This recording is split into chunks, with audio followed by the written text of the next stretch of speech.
बाद एक बादल जैसे रोटी में नीचे थे और उसका आंकड़ा था लुभावनी। एक पल के लिए लीजियान ने सोचा कि वह एक फिल्म के सेट पर चला गया है, कुछ ऐसा है जैसे कि गोल्डन फ्लावर का अभिशाप, एक महाकाव्य जो बक्सिया नाटक फिल्म। उनके पास पुष्टि करने का कोई तरीका नहीं था कि क्या फिल्म से पूर्णतः वास्तविक थी, क्योंकि वो संभवतः इसे सेट पर व्यक्ति में सत्यापित नहीं कर सकते थे। लेकिन अब इस सपने की महिला के साथ उससे पहले लीजियान जल्दी से समझ गया। महाम, तुमने मुझे मौत के घाट उतार दिया। महल की सुंदरता ने उसे एक आलिंगन में खींच लिया, उसका सिर आसानी से उसकी छाती के खिलाफ उतर गया। नर्म पसंद चिकनी जैसे एक बादल पर आराम करना। क्या किसी सपने के लिए इतना वास्तविक महसूस करना संभव था? यह असली सौदा था। यह मेरी महारानी है। रुको, मैं खुद को आई के रूप में क्यों संदर्भित कर रहा हूँ? चेन यानी सम्राट। लीजियान ने याद किया कि कैसे उनके बॉस ने उन्हें लगातार 2 और नाइट्स में मजबूर किया था। वह आखिरकार अपनी मेज पर गिर गया और सो गया। लानत पूंजी बात कोई ओवरटाइम भुगतान नहीं, लेकिन मुझे मुआवजे के रूप में इस तरह का सपना दे रहा है। सपने में लीजियान महान जो राजवंश के सम्राट थे, जो इतिहास में गीत राजवंश की तरह एक क्षेत्र था जो आधी भूमि पर शासन कर रहा था। मैं भविष्य से हूँ, एक प्रौद्योगिकी के संदर्भ में क्षेत्र और गीत के संदर्भ में मिन की तरह है, और यारी को सबसे अधिक के लिए मिश्रित किया जाता है। अंत में मैप दक्षिण को बर्बर अराजकता से त्रस्त कर दिया गया था, जबकि उत्तर को खानाबदोश जनजातियों से आक्रमणों का सामना करना पड़ा। आंतरिक रूप से चीजें भी एक गड़बड़ थी, शक्तिशाली महान परिवारों और हर जगह जुटे मार्शल संप्रदायों के साथ। इस दुनिया में भी मार्शल आर्ट मास्टर्स थे, लेकिन लीजियान के साथ क्या लेना देना था? उसे बस एक महारानी, एक वसंत रात का सपना था और सुबह तक सोना था। जब वह उठा तो ये काम पर वापस आ जाएगा। निश्चित रूप से महारानी ने उसे तंग कर दिया। सब कुछ ठीक वैसा ही है जैसा कि लीजियान ने कल्पना की थी। सुगंधित और नर्म, भारी अभी तक आनंदित। मुझे इतनी कसकर मत पकड़ो, मैं सांस नहीं ले सकता। थोड़ा ढीला अब भले ही लीजियान इसका आनंद लेना चाहता था, उसे रोकना पड़ा। वह दम घुट रहा था। महामहिम, आप क्या कह रहे हैं? क्या आप अस्वस्थ महसूस कर रहे हैं? पहले से गाउन में सुंदरता तांग हंसियों ने उसे आंसू भरी आंखों से देखा। उसकी आवाज आश्चर्य और खुशी दोनों के साथ काम रही थी। नहीं, मैं ठीक हूँ। कृपया आगे बढ़ें। लीजियान ने ताजी हवा की गहरी सांस ली और खुद को वापस अपने आलिंगन में दफन कर दिया। आपकी महिमा, मैं आपके बारे में बहुत चिंतित था। अगर आपके साथ कुछ हुआ होता तो मैं जीने पर नहीं जाता। इस तरह लीजियान को भड़काना जारी रखने वाला था। महल की पोशाक में एक और सुंदरता कमरे में ठोकर खाए। महारानी ने लीजियान को अपनी बाहों में देखकर नयागमन ने आगे निकलने से इनकार कर दिया। उसने अपनी बाह पकड़ ली और उसे छाती के खिलाफ दबाया, छत पर दबे हुए। मेरी आत्मा ने मुझे अभी अभी अपनी महिमा के साथ छोड़ दिया। यह क्या था? न केवल उसके पास एक महारानी थी, बल्कि उसके पास एक उपपत्नी भी थी। अद्भुत! आज वास्तव में इस औरत किए गए आदमी के लिए एक धन्य दिन है। तांग हंसियों के नाजुक पांवों ने फुलाया और ठंडे प्रकाश का एक सूक्ष्म फ्लैश उसकी आंखों में टिमटिमाया। बेशर्म महिला, इंपीरियल कॉन्सुबाइन लैंशिन ने हमेशा एहसान के लिए तांग हंसियों के साथ प्रतिस्पर्धा की थी। उनकी प्रतिबद्धता भयंकर और अथक। हालांकि तांग हंसियों को महारानी होने का फायदा था, इंपीरियल कॉन्सुबाइन लैंशिन वापस नीचे जाने के लिए एक नहीं था। फर्स्ट हैंड अनुभव के माध्यम से लीजियान ने पुष्टि की कि दोनों महिलाएं समान रूप से मनोरम थीं। दोनों अपने प्रमुख में करामाती आंकड़े और उज्ज्वल सुंदरता के साथ। एक ने एक सुंदर पवित्रता, गरिमापूर्ण और सुरुचिपूर्ण को बाहर निकाला। अन्य एक वसंत हवा की तरह मोहक और आकर्षक था। यहाँ तक कि टेलीविजन नाटक भी इन जैसी सुंदरियों का प्रदर्शन नहीं कर सकते थे। महामहिम, यूट्यूब भी अपने कर्तव्यों में विफल हो गया है और 1000 बार मरने के योग्य है। मैंने पहले ही उसे कालकोठरी में फेंकने का आदेश दिया है। तांग हंस्यू लीजियान जागते हुए देखकर ध्यान से उसे सीधा बैठने में मदद की। उसने अपनी खुद की मुद्रा को सीधा किया और तुरंत लैंशिन के सामने एक लीगल डेमोन को अपनाया। लीजियान के अधिकार के लिए बैठे लैंशिन ने अपनी बांह जारी की और एक बेहोश मुस्कान की पेशकश की। महामहिम, मैंने पहले से ही किसी को इंपीरियल फिजिशियन लियो को बुलाने के लिए भेज दिया है। उसके पास एक नौतन बल है जो आत्माओं को पुनर्जीवित कर सकता है और दुर्भाग्य को आशीर्वाद में बदल सकता है। आप दोनों क्या करने की कोशिश कर रहे हैं? यह मेरा बेचैन है। आप दो, एक महारानी, दूसरी एक उपपत्नी, क्या आप बकवास के साथ रुक सकते हैं और वास्तव में कुछ उपयोगी करते हैं? मिस्टर यही है और मैं यही हूँ। लीजियान का दिल दर्द होने लगा। अचानक अनगिनत यादें उसके दिमाग में पड़ गईं। यह एक सपना नहीं है। वह पहले से ही 2 साल के लिए सम्राट थे और शासन में मेहनती था, फिर भी उपलब्धियों में पूरी तरह से अचूक था। अदालत को बुद्धि और रूप से संक्रमित किया गया था। स्थानीय नोबिलिटी ने उसे कमजोर करते हुए सेवा का भुगतान किया था और जियांगू में मार्शल संप्रदायों को अंतहीन संघर्ष में बंद कर दिया गया था। मार्शल वर्ग। लेकिन इस क्षण में जियांग को सबसे ज्यादा दर्द हुआ। तो उनके सामने 2 आश्चर्यजनक रूप से सुंदर महिलाएं थीं, जो उनके साथ इतनी कोमलता से व्यवहार कर रही थीं। महारानी, उपपत्नी, बहना, वे कुछ भी नहीं है, लेकिन स्कीमर्स। वे वर्षों से एहसान के लिए लड़े हैं, फिर भी न तो कभी मेरे साथ एक रात बिताई है। क्या वे ये भी समझते हैं कि एहसान के लिए लड़ाई का क्या मतलब है? वे वास्तव में किसके लिए प्रतिस्पर्धा कर रहे हैं? वे किस ईर्ष्या कर रहे हैं? यदि आप मेरा बिस्तर साझा नहीं करने जा रहे हैं, तो आप दोनों सिर्फ एक साथ क्यों नहीं आते हैं? यदि नहीं, तो मैं बस कुछ अन्य सुंदरियों पर वोट करने जाऊंगा। लेकिन अफसोस, सम्राट के पौराणिक 3 महलों, 6 अदालतें, 17 दो उपपत्नी और 3000 सुंदरियां एक मित्र के अलावा कुछ भी नहीं थी। महारानी और उपपत्नी के नियम के तहत विशाल इंपीरियल हरम में केवल ये 2 महिलाएं थीं। क्या मैं भी एक सम्राट हूँ? मैं सिर से कैसे अलग हूँ? जीव भी लाओ मेरे लिए। यह एहसास है कि यह एक सपना नहीं था, लेकिन वास्तविकता ने लीजियान बेचैन छोड़ दिया। वह एक सम्राट बन गया था, लेकिन उसके पास अभी भी केवल एक ही जीवन था। वह यूं के साथ सोते समय झील में क्यों गिर गया था? इतिहास में अपने प्रमुख में सम्राटों की कहानियां थीं जो बीमार पड़ गए और निरीक्षण के दौरान अपनी नावों को कैद करने के बाद मर गए। कोई उसे मारने की कोशिश कर रहा था। महामहिम, आप अभी जाग गए हैं। आपको अपने स्वास्थ्य को प्राथमिकता देनी चाहिए। पूछताछ का मामला कुछ दिनों तक इंतजार कर सकता है। तांग हंस्यू ने धीरे से आगाह किया। लैंशिन एक घूंघट के साथ कहा, आपकी महिमा, मुझे आराम करते समय आपकी सेवा करने दें। जीव भी पहले से ही कालकोठरी में है और बच नहीं सकते हैं। अगर कुछ भी होता है तो महामहिम महारानी जिम्मेदारी वहन करेगी।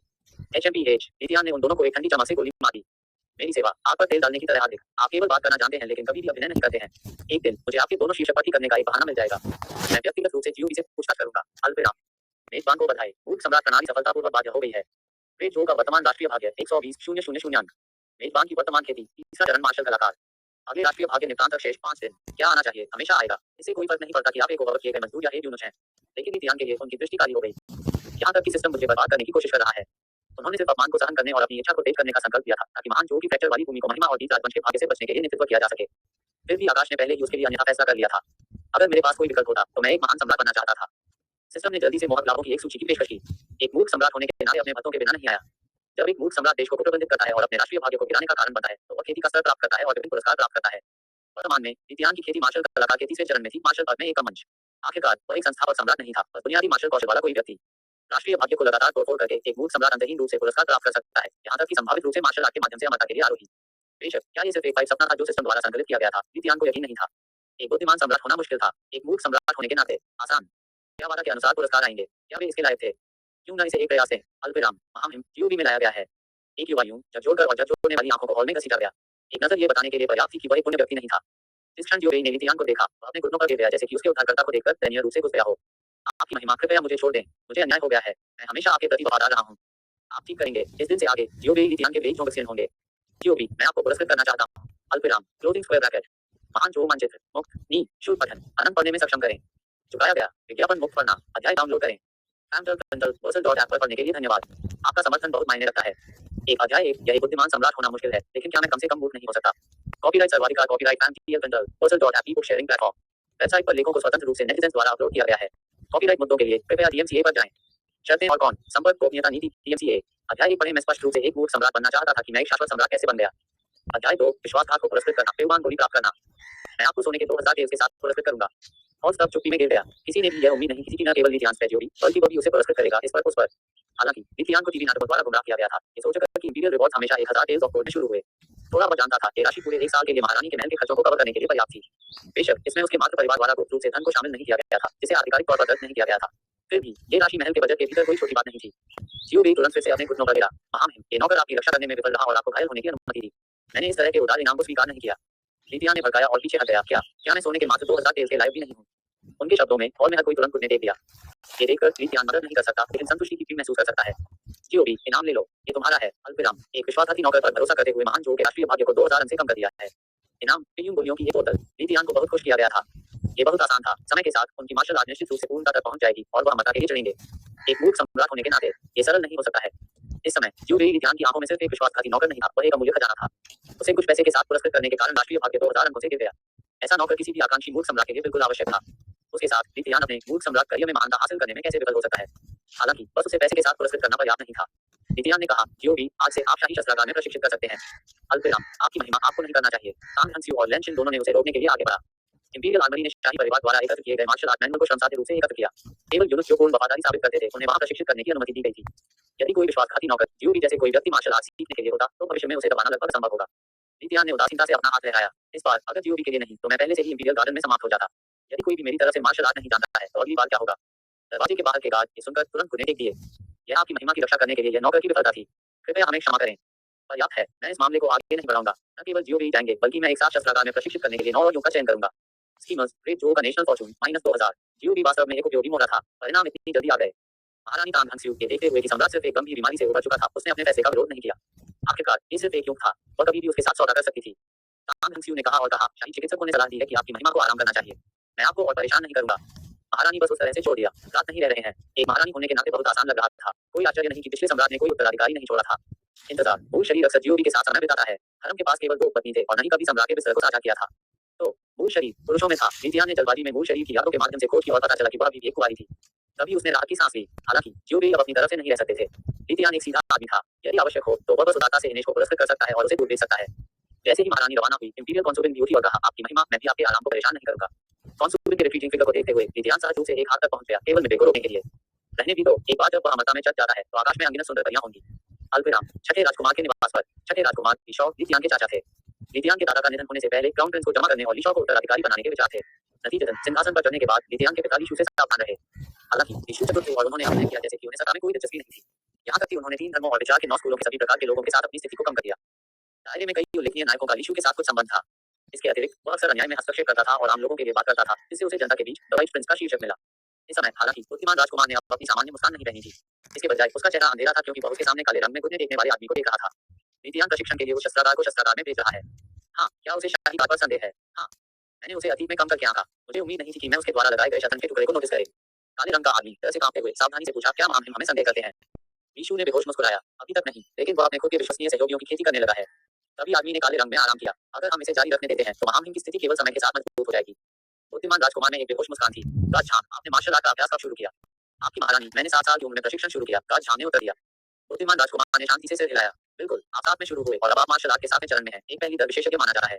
वे यूं, हालांकि पहले से ही वयस्क हैं, भले ही वे कड़ी मेहनत करते हैं, वे संभवतः कितना हासिल कर सकते हैं। इसके अलावा उन्हें प्रशिक्षण में कम से कम 1 दशक लगेगा, जब तक कि उनमें से कोई एक मार्शल आर्ट को पटु नहीं है। ये सुनकर गाज झांग आखिरकार मुस्कुराया। बुद्धिमान राजकुमार भी मुस्कुराया। अल्पविराम इंपीरियल पैलेस में जियो बेई मुस्कुराया क्योंकि उसने उन यूनुचों को देखा जो उन्हें बधाई देने के लिए आए थे। बाद में उसने अपने कमरे का दरवाजा बंद कर दिया। जियो बेई की रैंक के किसी व्यक्ति के रूप में वह अपने स्वयं के ऑर्डर का हकदार था। सम्राट के आदेशों के बारे में सोचकर उसे आराम करने के लिए और जो पुरस्कार प्राप्त हुए, जियो बेई ने भी ध्यान के सोते हुए कक्षों की दिशा में घुटने टेक दिए। बैंग बैंग, वह ईमानदारी से वहीं जोर से गूंज रहा था। आपकी महिमा की कृपा असीम है। भले ही मुझे अपने जीवन का त्याग करना चाहिए, मैं आपकी महिमा की दयालुता को चुकाऊंगा। कुछ और पंखों के बाद जियो बेई के माथे को बात किया गया और बैंगनी किया गया। उसके पैरों पर उठते हुए उसकी आंखें दृढ़ संकल्प से भर गईं। मुझे महामहिम चुकाने के लिए मार्शल आर्ट मास्टर बनना चाहिए। अल्पविराम चिंग हॉल में इंपीरियल महलों और बगीचों का एक बड़ा परिसर अक्सर किंग राजवंश के दौरान भीष्मगढ़ी महल के रूप में उपयोग किया जाता है। नीतियान ने इत्मीनान से सिस्टम द्वारा पुरस्कृत पेयवान गोलियों की जांच की। प्रणाली के अनुसार ये गोलियां किसी की खेती को बढ़ा सकती हैं। हालांकि जितना अधिक खपत हुई उतनी ही कम प्रभावी वे बन गए। इसके अतिरिक्त वे किसी को ग्रैंड मास्टर क्षेत्र के माध्यम से तोड़ने में मदद नहीं कर सकते थे। कुल मिलाकर 21 पेयवान गोलियां थी। नीतियान वर्तमान में मार्शल आर्ट के तीसरे चरण में थे। उनके कौशल पूरी तरह से उनके प्रशिक्षण पर दिवंगत सम्राट के आग्रह के लिए धन्यवाद थे। उनकी मार्शल आर्ट सन तकनीक महान जोग के संस्थापक सम्राट द्वारा बनाई गई थी। हालांकि सभी सम्राटों में केवल संस्थापक केवल इस तकनीक के साथ ग्रैंड मास्टर क्षेत्र में पहुंचे थे। मूल शरीर की स्मृति से सन तकनीक का अभ्यास करने के लिए विधि को याद करते हुए नित्यान ने अपनी खेती शुरू की। अपने पूरे शरीर में अपनी आंतरिक ऊर्जा को प्रसारित करना अविश्वसनीय रूप से आराम से महसूस किया, लगभग एक पूर्ण शरीर की मालिश की तरह। तो ये कितनी सुखद खेती है। पेयवान गोली के प्रभावों के बारे में उत्सुक नित्यान ने एक लिया और सन तकनीक के अनुसार अभ्यास करना शुरू कर दिया। उनकी आंतरिक ऊर्जा बढ़ी और बहुत जल्दी से मार्शल आर्ट के चौथे चरण में आगे बढ़े। परिणाम अद्भुत थे, इतनी जल्दी एक पूरे स्तर को आगे बढ़ाना। इसने उसे और प्रोत्साहित किया। मार्शल आर्ट की दुनिया में केवल मजबूत ही सुरक्षित है। यदि वह एक मर्द बनना चाहता था तो वह रास्ते में हत्या करने का जोखिम नहीं उठा सकता था। खाओ ट्रेन अग्रिम 5वें चरण से 6ठे चरण के लिए 7वें चरण में अल्पविराम 10वें चरण के लिए। इस बिंदु पर नीतियान को लगा कि उनका शरीर एक किले की तरह लोहे की तरह और अभेद्य था। सन तकनीक को दुनिया में सबसे बड़ी रक्षात्मक मार्शल आर्ट के रूप में जाना जाता था। नीतियान बेहद संतुष्ट थे। सम्राट के रूप में उन्हें लड़ाई में चार्ज करने की आवश्यकता नहीं थी। उसे जो कुछ भी करने की जरूरत थी वह अपनी सुरक्षा सुनिश्चित करनी थी। नीतियान ने अपनी आंतरिक ऊर्जा को छुपाया। जब तक कोई मार्शल आर्ट के 10वें चरण से ऊपर नहीं था तब तक कोई भी उसकी वास्तविक ताकत को समझ नहीं पाएगा। बोतल में कुछ शेष पेयवान गोलियों को देखते हुए नीतियान ने उन्हें दूर कर दिया। जैसा कि अपेक्षित था, सिस्टम द्वारा उत्पादित कुछ विशेष गुणवत्ता का था। यदि मार्शल वर्ल्ड इन गोलियों के बारे में जानता था तो वे अपने जीवन को भी एक के लिए लड़ने के लिए जोखिम में डालेंगे। अल्पविराम अगले दिन नीतियान बस जाग गया था जब यूनुस उसे सुबह की अदालत में ले जाने के लिए आया था। सामने की पंक्ति में खड़ा होना एक बड़ा था, जिसने नीतियान से कुछ समानता की। यह आदमी बुद्धिमान राजकुमार था, नीतियान के चाचा ली शॉ। उसके बगल में ग्रैंड चांसलर गाओ याओ खड़े थे। उनके पीछे 2 डिप्टी चांसलर पांग जी और लिंग युआन थे। दोनों मंत्रियों ने स्वर्गीय सम्राट द्वारा शासन में सहायता के लिए नियुक्त किया। सामने की पंक्ति के विपरीत दिशा में ग्रेट ज़ू के सबसे प्रतिष्ठित सैन्य अधिकारी वयन लुतियान युआन के मार्क्वेस के सबसे प्रतिष्ठित सैन्य अधिकारी थे। धीरज मुक्त नी शुल्क पठन अनंत पढ़ने में सक्षम करें। चुकाया गया विज्ञापन मुक्त पढ़ना अध्याय डाउनलोड करें। Apple पढ़ने के लिए धन्यवाद। आपका समर्थन बहुत मायने रखता है। तो अध्याय 2 विश्वासघात को पुरस्कृत करना, पेयवान गोली हासिल करना। कॉपीराइट सर्वाधिकार कॉपीराइट एमटीएल फ्रिंडल ई-बुक शेयरिंग प्लेटफॉर्म। वेबसाइट पर लेखों को स्वतंत्र रूप से नेटिजन्स द्वारा अपलोड किया गया है। कॉपीराइट मुद्दों के लिए कृपया डीएमसीए पर जाएं। शर्तें और कौन संपर्क गोपनीयता नीति डीएमसीए। अध्याय 2 पढ़ें। मैं स्पष्ट रूप से एक मूर्ख सम्राट बनना चाहता था कि मैं एक शाश्वत सम्राट कैसे बन गया। अध्याय 3 ग्रैंड चांसलर इस्तीफा देना चाहता है। इस सम्राट को आपकी इच्छा को पूरा करना चाहिए। लुतियान युआन न केवल सर्वोच्च रैंकिंग वाले सैन्य अधिकारी थे बल्कि बड़प्पन के बीच नेता भी थे। हमेशा की तरह सुबह की अदालत जल्दी से अराजकता में विकसित हुई। सिविल अधिकारियों और सैन्य अधिकारियों ने झगड़े के बाजार विक्रेताओं में बदल दिया, अंतहीन रूप से झगड़े कर दिया। जल्द ही गुटों का गठन किया गया और झगड़े नागरिक और सैन्य अधिकारियों के बीच एक पूर्ण विकसित लड़ाई में बदल गए। शो ने नीतियान को एक बंटवारा सिद्ध कर दिया। अंत में किसी भी लंबे समय तक सहन करने में असमर्थ और गर्जना करता है। पर्याप्त, अदालत चुप हो गई और सभी ने बात करना बंद कर दिया। नीतियान गुलाब और एक घोषणा की। आज से सुबह की अदालत को समाप्त कर दिया जाता है। मंत्री स्तब्ध थे, कोई और मॉर्निंग कोर्ट नहीं, खारिज कर दिया। इसके साथ नीतियान मुड़ गया और सीधे इंपीरियल हरम के लिए चला गया। अल्पविराम उस समय सिस्टम की आवाज उसके दिमाग में गूंजती थी। राज्य के मामलों की उपेक्षा, महान जोग के राष्ट्रीय भाग्य -2000 इनाम, दिव्य हथियार ड्रैगन दसातर तलवार, राष्ट्रीय भाग्य फिर से गिरा था। फिर भी नीतियान ने उपलब्धि की एक भारी भावना महसूस की। अल्पविराम इस बीच एक गुप्त कक्ष में ईशॉ और गाओ याओ ने एक सूक्ष्म नजर का आदान प्रदान किया और मुस्कुराया। मंत्री गाओ, मैं तुम्हें टोस्ट। बुद्धिमान राजकुमार ने कहा अपना कप उठाते हुए। गाओ याओ ने जवाब दिया, मैं आपकी महामहिम को कैसे टोस्ट कर सकता हूँ। मुझे इसके बजाय आपको टोस्ट करना चाहिए। ग्रैंड चांसलर और बुद्धिमान राजकुमार गुप्त रूप से एक साथ शराब पी रहे थे। यदि इसे सार्वजनिक किया गया तो दोनों मिलीभगत के लिए निष्पादन का सामना कर सकते हैं। काम कोर्ट में कानून। लेकिन उनकी सहजता को देखते हुए ये स्पष्ट रूप से उनकी पहली गुप्त बैठक नहीं थी। गाओ याओ ने विश्वास के साथ कहा, आपकी महामहिम की योजना शानदार है। महामहिम ने वास्तव में राज्य मामलों की उपेक्षा करना शुरू कर दिया है। यीशु दिल से हंसे, मेरा भतीजा बहुत अधिक अनुभवहीन है, वह पूर्ण शक्ति की इच्छा रखता है लेकिन तुच्छ मामलों को खड़ा नहीं कर सकता है। मंत्रियों के साथ हर दिन इस तरह की बकवास पर भरोसा करते हुए वह इसे कैसे सहन कर सकता है। आज से मंत्री गाओ, मैं आपके सक्षम हाथों में सभी अधिकारियों की देखरेख करने का काम छोड़ दूंगा। यीशु ने अपना कप उठाया और गाओ याओ ने जल्दी से अपना खुदा उठा लिया। उन्होंने मुस्कुराहट का आदान प्रदान किया और अपनी शराब पी ली। ये सब उनकी योजना का हिस्सा था। जब नीतियान पहली बार सिंहासन पर